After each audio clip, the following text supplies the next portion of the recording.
vous parler de ma première expérience donc sur un marathon.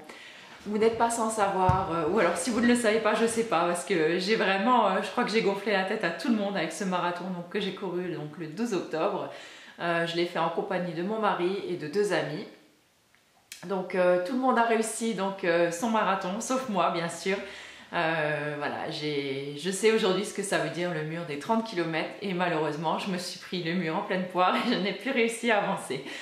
Donc je vais vous expliquer ça dans quelques instants, mais avant tout, avant de commencer cette vidéo, je voudrais dire un grand merci à tous ceux et toutes celles qui m'ont envoyé des mots, des petits messages, des textos, enfin voilà, qui ont commenté sous mes photos.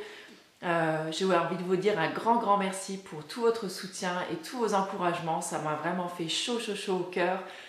Autant dire que ça réconforte, ça fait vraiment du bien, surtout quand on n'a pas réussi son épreuve. Et je le disais encore à mon mari l'autre jour, j'ai été d'autant plus émue en fait et touchée que certains de vous, je ne les connais même pas, je veux dire je les connais par leur pseudo, par le blog ou Facebook, enfin ou différents réseaux sociaux.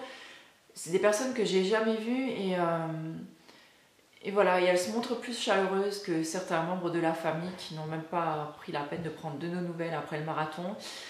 Donc voilà, ça c'est dit et j'avais vraiment envie de vous remercier pour ça quand même déjà avant de commencer cette vidéo. Alors, comme je vous le disais tout à l'heure, le marathon, je n'ai malheureusement pas réussi à le terminer. Je me suis arrêtée au bout de 30 km. Je n'arrivais juste plus à avancer. Mes pieds, mes jambes, j'avais l'impression que tout était en béton. J'avais super mal. Et malheureusement, le mental, j'ai pas réussi à le remonter. Et pourtant, je m'y étais préparée, mais comme quoi, je pense qu'on n'est jamais vraiment préparé. Et j'ai pas réussi à aller au-delà de ça, j'ai pas réussi à aller au-delà de mes limites. Et j'ai bien essayé, mais voilà, il n'y a eu rien à faire, je ne pouvais juste plus avancer, c'était juste horrible. Bon, alors ça a commencé, donc le matin, nous sommes partis, donc nous sommes levés à 6 h, un petit peu avant. On a déjeuné, on a bien déjeuné donc avec mon mari, donc à 6 h. À 7 h, on est parti de la maison, on est arrivé à 8 h à Metz. Le marathon donc débutait à 9 h. On est donc allé boire un petit café juste avant. Moi j'ai bu un thé à la menthe et ensuite on a retrouvé donc nos 2 autres copains donc un petit peu avant la ligne de départ. On s'est déshabillé, on a tout mis au vestiaire et nous voilà donc partis donc dans notre donc après c'est en fait comme on était un petit peu plus de 2000 personnes donc ils avaient fait en fait par numéro de dossard. Donc nous, on était dans les derniers et ce qui nous allait très bien puisque en plus on était censé suivre donc, le mec qui avait le sorte de fanion, donc 4 h 30 puisque on était bien optimiste en partant et on s'est dit voilà, on va bâcler le tout en 4 h 30. Donc nous voilà partis donc, à 9 h.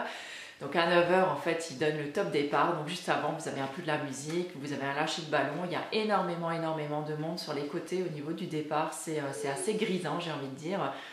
Voilà, on était hyper motivés, hyper excités aussi, on sautait un peu dans tous les sens, ça nous a permis de nous échauffer. Et donc nous voilà partis, donc mon mari lui comme il y a eu une grosse foule en fait, vous imaginez quand même un lâcher de 2000 personnes comme ça d'un coup. Mon mari est parti un petit peu en avance et je me suis retrouvée donc, avec un de mes amis d'enfance, donc Xavier.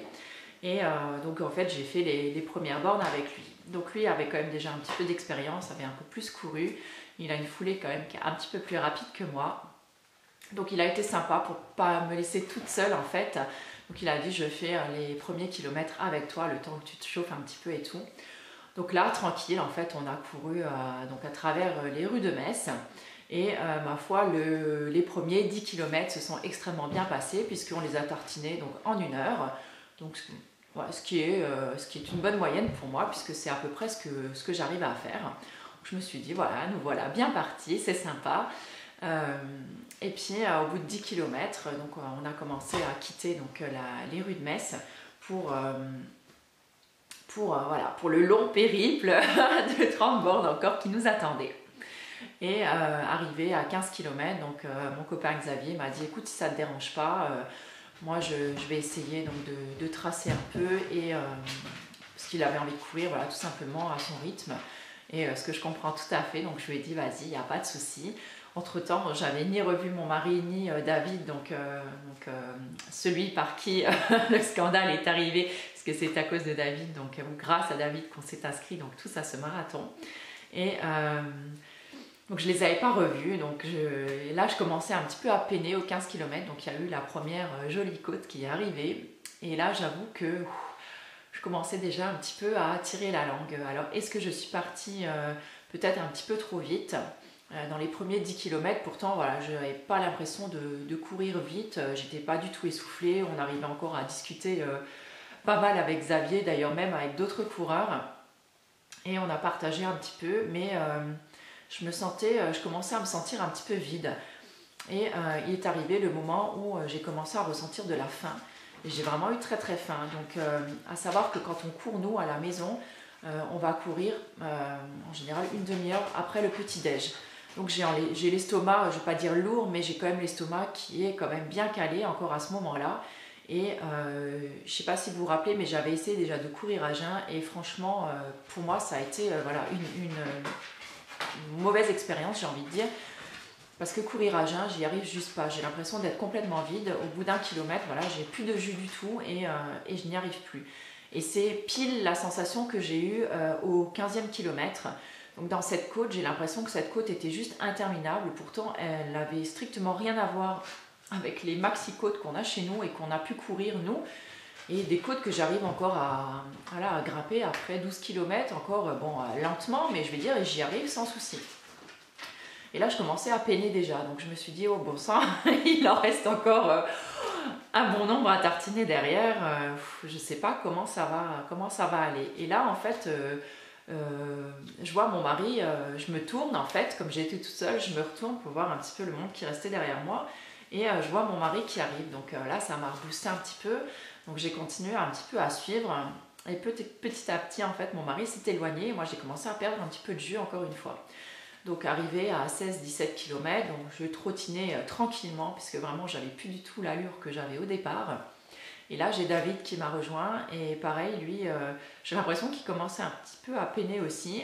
Donc on a fait un petit bout de chemin ensemble, en fait on s'est croisés, recroisés et un passé devant l'autre, enfin voilà en fonction de sa forme du moment. Et donc j'ai quand même fait plusieurs ravitaillements, donc arrivé donc, au ravitaillement donc, des 20 km. J'ai également pu faire ma petite pause pipi parce que à savoir que bon les gars ils peuvent aller n'importe où dans un auto, ils n'ont pas de soucis pour aller aux toilettes. Par contre les filles, voilà, les premières toilettes que j'ai trouvées c'était au bout de 20 km, donc ça a été un petit peu long, c'est pas très confortable non plus de courir voilà, en devant en ayant un petit besoin urgent. Bon, ma foi, c'était fait. Et là, en fait, en m'asseyant sur les toilettes, mon Dieu, mes jambes, mais qu'est-ce que j'avais mal. Qu'est-ce que j'avais mal déjà aux jambes et à savoir que déjà 2 fois donc sur les 20 km, j'ai dû desserrer en fait ma chaussure au niveau du pied droit puisqu'en fait sur le coup de pied droit, donc sur le dessus en fait, entre le gros orteil et la cheville en fait, j'avais hyper mal quoi. C'était très très très douloureux. J'avais l'impression que c'était rouge, un peu inflammatoire comme ça. Et sinon j'avais très mal en fait à ce niveau-là en fait, voilà juste ici, juste sur le haut des cuisses. Et voilà, ça commençait à devenir un petit peu difficile. Donc là, en fait, j'ai passé le cap donc, du semi-marathon, donc les 21 km, je crois en 2h28. Voilà, bon, c'était pas, je trouvais que c'était pas mal du tout comme temps d'ailleurs. Je me trouvais lente, mais en fait non, j'étais plutôt pas mal par rapport aux entraînements qu'on faisait à la maison. Mais en fait, je ne sentais pas du tout ma forme comme après une course chez moi. Alors est-ce que peut-être le stress un petit peu du départ, l'euphorie, l'exaltation, tout ça, je ne sais pas, est-ce que tout ça a joué? Franchement, j'en sais rien. Mais toujours est-il que les 9 km qui ont suivi, ça a été juste, mais voilà, du plaisir. Je ne sais pas si j'en ai encore beaucoup eu après, et ça a vraiment été super dur, quoi. Et donc en fait, donc après le ravitaillement et donc le passage du semi-marathon, j'ai continué à courir, mais j'arrivais plus à aligner les kilomètres, dire tranquille quoi. Au bout d'un moment, j'arrivais même plus à courir 200 mètres. En fait, je courais 200 mètres, je marchais 300, je courais 200, je marchais 300. Voilà, comme ça, je suis arrivée péniblement jusqu'aux 30 km, mais vraiment péniblement. Et, euh, et là, à un moment, j'ai croisé David. Enfin, David m'a dépassé et il me dit ça va? J'ai cool, je dis j'ai mal, c'est dur et tout. Il me dit ça va aller, t'inquiète pas. Il dit t'es dans un creux, tu verras, ça va revenir. On a tous des baisses de régime et tout, donc c'est bien. Il a essayé un petit peu de me rebooster. Ça m'a fait du bien et à un moment je lui lâche, je dis écoute, David, j'ai la dalle, j'ai vraiment faim quoi. Alors il me dit t'as mangé au ravitaillement? Je dis ouais, j'en ai raté aucun. Mais le problème c'est que voilà, j'avais pas faim de petits raisins secs ou de barres aux céréales, j'avais faim, j'avais vraiment envie de manger un sandwich, enfin quelque chose qui me tienne au ventre quoi. Et ça malheureusement j'avais pas sur moi. Donc David m'a proposé une barre aux céréales, donc bien sûr je ne l'ai pas refusé, je l'ai mangé en entier. C'est vrai que ça m'a calé voilà, le petit creux sur le moment, mais ça m'a pas du tout enlevé cette sensation de faim que j'avais. Et je vous dis, comme je vous le disais, je me sentais complètement vidée quoi. J'avais l'impression de plus avoir aucune force. J'avais vraiment du mal à aligner deux pas quoi. Ça devenait vraiment plus plaisant du tout quoi. Et arrivé donc aux 30 km, donc c'était à Oni, il y avait donc un ravitaillement. Donc là, je me suis ravitaillée et je devais avoir un petit peu une drôle de tête, quoi. Il faut dire, peut-être une sale tête. Et la dame qui était là au ravitaillement, voilà, elle m'a un petit peu parlé, elle m'a donné à boire. Ils ont essayé un petit peu voilà, de me gaver parce que je me sentais pas très très bien. Et il y avait donc un petit stand, en fait, une petite tente de la protection civile juste à côté. Et donc les gars, ils m'ont dit allez, viens t'asseoir un petit peu, voilà, prends-toi 5 minutes, repousse-toi un peu. Et le temps de reprendre des forces et tu repars après.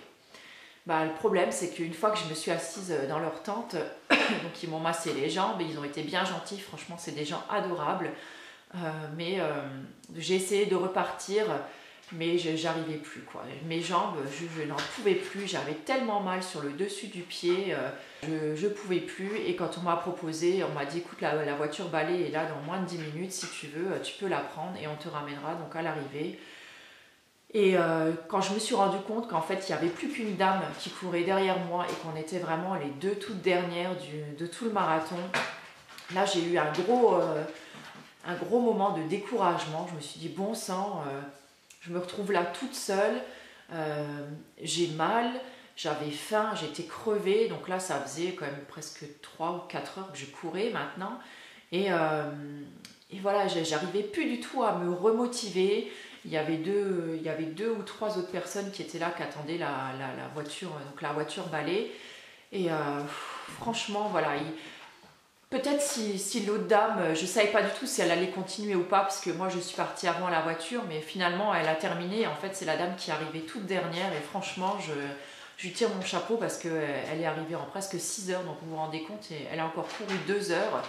Et voilà, si j'avais su, je pense, si je lui avais demandé si elle avait continué, peut-être que si j'avais eu quelqu'un avec moi qui m'avait reboosté ou quelqu'un avec qui courir, des fois c'est super important d'avoir rien que quelqu'un à ses côtés, de voir qu'on n'est pas tout seul là, tout dernier. Voilà, je pense que ça m'aurait fait du bien, ça m'aurait peut-être permis de repartir et d'arriver jusqu'à ce cap des 35 en fait. Et je pense qu'une fois que vous avez passé ce cap des 35, vous vous dites voilà, il en reste plus que 7 et ces 7 là, je vais les finir. Et en fait, c'est ce passage en fait des 30 aux 35 qui m'a manqué. Et je suis pas déçue de m'être arrêtée aux 30 parce que franchement, j'étais vraiment pas bien. Mais en même temps, je me dis que voilà, un tout petit truc en plus peut-être m'aurait fait basculer, m'aurait peut-être remonté un petit peu pour que je puisse aller un petit peu plus loin et que je sois encore plus fière aujourd'hui. Donc non, je ne suis pas déçue parce que j'ai quand même fait 30 km. Pour moi, c'est pas rien. Moi qui courais pas, qui a jamais couru de ma vie, et ça fait seulement 4 mois que je cours. Et vu la préparation qu'on a fait avec mon mari, voilà, c'était un truc quand même. C'était pas une préparation spécifique marathon, quoi. Et je me dis que voilà, je me préparais mieux pour l'an prochain et de toute façon on va le refaire quoi, ça c'est sûr, il n'y a aucun souci là-dessus. Donc je me suis prise quelques notes quand même pour vous parler après de ça. Donc en fait, je suis quand même contente de ma performance parce que voilà, faut pas cracher dessus. 30 bornes, c'est pas rien. Voilà, on n'a jamais couru jusqu'à 30 bornes, on a fait 21, on a fait un semi à la maison. C'est ce qu'on avait fait de plus. Donc 30 bornes pour moi, voilà, c'est déjà juste énorme. Je suis super contente de moi, même si c'est sûr j'aurais été vachement plus fière de terminer ce marathon. Mais voilà, c'était déjà quelque chose de génial. Ensuite, comme je vous disais, voilà, ça reste une super bonne expérience. Je saurai à quoi m'en tenir l'année prochaine. Normalement, c'est le même tracé. Donc là, c'est pareil. Donc par rapport aux entraînements que vous pouvez faire chez vous, moi, je sais par exemple, chez moi, je connais les parcours. Quand on décide de faire un parcours même qui fait 20 km, quand on dit on va passer, donc on passe là, on passe là, on passe là, je sais à quoi m'attendre. Je sais que par exemple, là il y a une grosse côte, mais après ça va être du plat, donc je vais pouvoir récupérer. Là, le truc, c'est que je ne connaissais pas du tout le parcours, bon, à part à peu près les rues de Metz, mais c'était quand même relativement plat. Mais voilà, donc je me rassois correctement, mais j'avais pas de point de repère, donc là j'étais, je pense, un petit peu perturbée aussi. Ensuite, j'ai trouvé comme que ça resserre énormément les liens, surtout dans un couple, je trouve, voilà, pratiquer une activité physique ensemble et faire ce marathon ensemble. Donc mon mari, lui, il a terminé donc ses 42 km 195 en 5h41. Et croyez-moi, ça a été un exploit énorme pour lui. Moi, je suis hyper fière de lui parce que c'est pareil. Il a décidé de se reprendre en main cette année. Et rien que pour ça, moi, je suis heureuse parce que je me dis que le fait que moi, je me sois remise au sport, eh ben, ça lui a donné envie, lui aussi, de se remettre un petit peu en forme, de faire un petit peu plus attention à ce qu'il mange. Et voilà, c'est un truc qu'on a partagé tous les deux ensemble et ça, personne ne pourra nous l'enlever. C'est vraiment génial et du coup, on a décidé de le retenter donc l'an prochain. C'est également, je trouve, un marathon ou un semi-marathon ou peu importe quelle course. Hein. Là, je vous parle de marathon parce que c'est le marathon que j'ai fait. Mais n'importe quelle course, en fait, ça vous permet vraiment de voir en fait où sont vos limites et de vous aider, d'essayer de les dépasser et de vous dépasser. Ça vous permet à certains moments de la vie, quand ça peut être un petit peu dur, vous vous dites « Oh, tu te rappelles, le marathon, je ne pensais pas arriver à faire tant ou à arriver jusque-là et j'y suis arrivée. » Et je trouve que ça vous dope un petit peu aussi et je trouve que c'est absolument génial. Alors, les petits plus donc que j'ai aimés moi dans ce marathon. Alors déjà, c'était la super ambiance. Il y a une ambiance juste de folie. Les gens, ils sont hyper solidaires. Il y a beaucoup d'entraide. Les gens se parlent, même ceux que vous ne connaissez pas, puisque forcément, sur 2000 personnes, il y a très peu de personnes que vous connaissez. C'est hyper agréable d'avoir des gens qui vous applaudissent, qui crient votre nom à côté et qui vous aident, qui vous boostent en vous disant « Allez, ne lâche pas, vas-y, continue ». Ça vous permet de terminer ou d'aller un petit peu plus loin. Il y a également tous les gens qu'on rencontre, tous les autres coureurs qu'on rencontre sur le parcours. Et je sais qu'il y avait en même temps, donc il y avait le marathon relais. Donc en fait, ça devait être à peu près 4 fois les 10 km, enfin un petit peu plus pour certains. Et quand ceux-là, ils nous dépassaient, et oh, cette mouche, elle m'énerve. Quand eux vous dépassez, et eux, ils étaient hyper frais, donc ils faisaient 10 bornes. Donc forcément, quand vous aviez déjà 25 bornes dans les jambes, vous traîniez un petit peu la patte à côté. Et même les gars, je veux dire, on voyait les gars hyper baraqués qui avaient beaucoup d'entraînement, qui couraient comme des flèches. Quand ils vous dépassaient, ils regardaient devant votre maillot, ils voyaient que vous aviez le dossard blanc et que donc vous faisiez le marathon et ils vous disaient « Allez, surtout ne lâche pas, c'est super ce que tu fais et tout ». Et ça, j'ai adoré, quoi. Je veux dire, ça vous booste vraiment. Et il faut aussi dire que l'organisation, j'ai trouvé qu'elle était bien faite. Franchement, il y a beaucoup de monde. Je crois qu'il y avait plus de 800 bénévoles qui étaient là. Et franchement, ils sont d'une gentillesse, d'une sympathie. Franchement, c'était vraiment super là-dessus. Et puis voilà, faire quelque chose avec des amis à vous, c'est aussi franchement génial, quoi. On partage des trucs. Et du coup, ça nous a un petit peu rapprochés. Alors, les moins de ce marathon, les trucs surtout qui ont merdé pour moi, je trouve, c'était, comme je vous le disais au début, cette sensation de faim que j'ai eue et je pense que ça m'a un petit peu pénalisée aussi. L'année prochaine, c'est clair, je me prévois le casse-dalle avec. Et quitte à ce que je m'arrête à un ravitaillement à un moment et que je m'avale mon casse-croûte, mais voilà, je ne referai pas 2 fois la même erreur. Ensuite, au niveau du mental, il va falloir vraiment que je travaille là-dessus, que j'essaie de visualiser ma course et surtout que j'essaie de visualiser au niveau des 30 bornes et au niveau de l'arrivée, quoi. Parce que le fait, je trouve, de faire des sortes d'exercices en fait de sophrologie, de concentration, c'est ce qui me permettra sûrement de, voilà, de dépasser mes limites à un certain moment, surtout quand le corps en fait ne suit plus. Ensuite, j'ai gravement merdé parce que j'ai oublié mes écouteurs. Et du coup, autant ça ne m'a pas dérangé de courir au début sans musique, autant à partir des 30 bornes, je pense que j'aurais vraiment apprécié d'avoir mes écouteurs et un petit peu de musique. Je pense que ça m'aurait un petit peu reboosté quand même, ou du moins ça m'aurait changé les idées, malgré que sur le trajet, il y avait beaucoup d'animations musicales ou des gens qui étaient là. Mais des fois c'est bon en fait de se vider la tête et de penser à rien et de juste entendre en fait sa musique.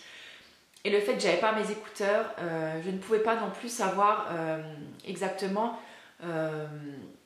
la distance que j'avais parcouru. Enfin la distance si, puisqu'il y avait des panneaux tous les kilomètres, mais en combien de temps je l'avais parcouru. Et ça c'est hyper important, moi quand je m'entraîne, quand je vais courir, j'aime savoir que par exemple en 1 km, j'ai mis 6 minutes par exemple. Moi, ma référence en général, c'est 6 minutes pour 1 km. Et ça, j'avoue que ça m'a beaucoup manqué. Et du coup, je ne savais pas trop où j'en étais. Mais au final, quand j'ai regardé sur mes 30 km, je crois que j'ai mis à peu près 4 heures pour les 30 km. Au final, j'étais à peu près dans les temps, quoi. Donc, entre 6 et 8 minutes du kilomètre. Voilà, donc j'étais finalement pas si mal que ça, et peut-être que ça m'aurait voilà, ça m'aurait remis un coup de boost en me disant bah non, finalement t'es pas une croûte Delphine, tu cours finalement à une bonne allure. Voilà, donc l'année prochaine c'est clair, je ne les oublierai pas.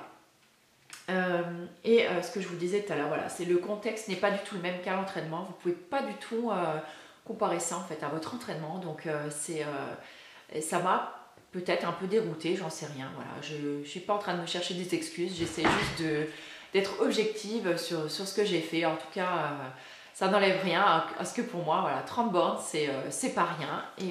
Et je suis hyper fière de moi. Si vous aussi, vous avez fait ou si vous avez des courses en prévision, bah écoutez, n'hésitez pas à me les mettre en dessous. Si ça vous intéresse de savoir comment je me suis entraînée, bah écoutez, vous me le dites et puis je peux éventuellement faire un article ou une vidéo à ce sujet. Et j'avais aussi également envie de faire sur le blog un nouvel onglet avec sur le sport et le poids, de noter en fait toutes les séances de sport que je fais bah écoutez, au courant de la semaine, du mois, et en même temps un petit peu donc le poids et les mensurations et le taux de gras en fait et le taux de muscle. Si ça vous intéresse, dites-moi-le, je le ferai avec plaisir sur le blog. Ça fait un moment déjà que j'y pense. Et sinon, donc le marathon, bah, on remettra ça donc l'année prochaine. Donc le marathon, ce sera le 11 octobre 2015. Et je referai une petite course juste avant, donc le 1er mai, en fait, je cours la Messine comme l'année dernière. Donc c'est 5 km 9, donc à travers les rues de Metz, c'est très sympa. Donc c'est réservé aux femmes par contre, puisque c'est en fait c'est spécifiquement donc, pour lutter donc, contre le cancer du sein.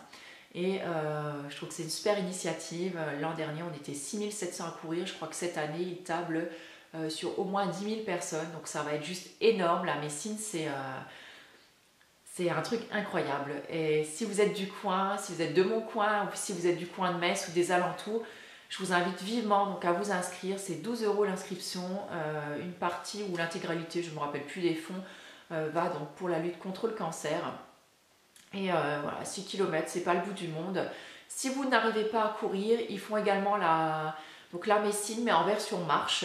Donc voilà, vous n'avez pas d'excuses, vous pouvez vous inscrire, vos sous vous serviront au moins à une belle cause. Et voilà. Écoutez, je vous fais plein de gros bisous, je vous souhaite une excellente journée et puis je vous dis à plus. Ciao.